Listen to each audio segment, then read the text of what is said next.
សរសើរដល់ការប្រងជាមួយគ្នាអបអរជ័យជំនះព្រះអង្គហាឡេលូយ៉ា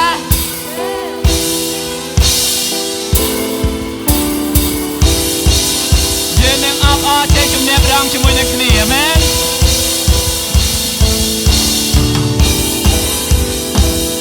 សម្បត្តិព្រះអង្គគឺជាព្រះដែលមានជ័យជំនះលើសេចក្តីស្លាប់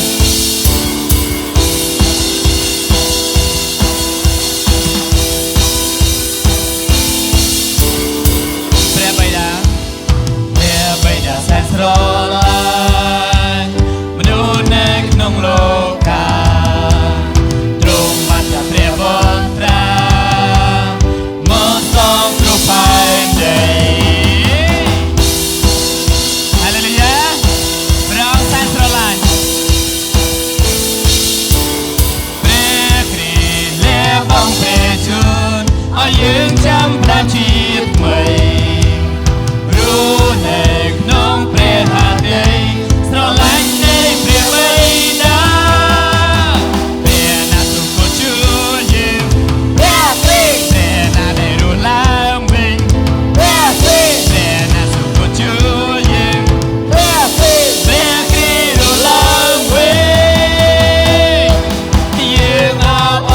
រយើងសាទរពីជ័យជំនះព្រះអង្គយើងនាំគ្នាប្រាំបន្ត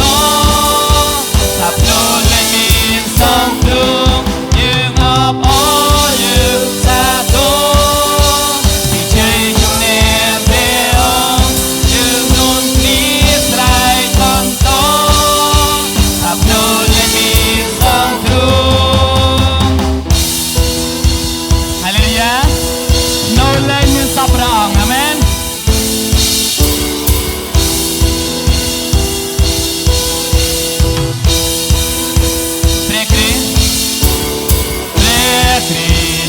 បងព្រះជើងឲ្យយើងចាំផ្ដើមជាតិថ្មី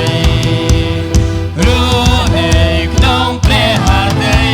ស្រឡាញ់នៃព្រះបិតា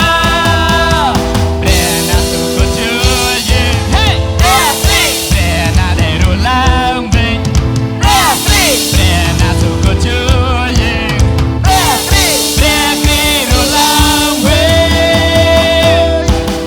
យើងអបអ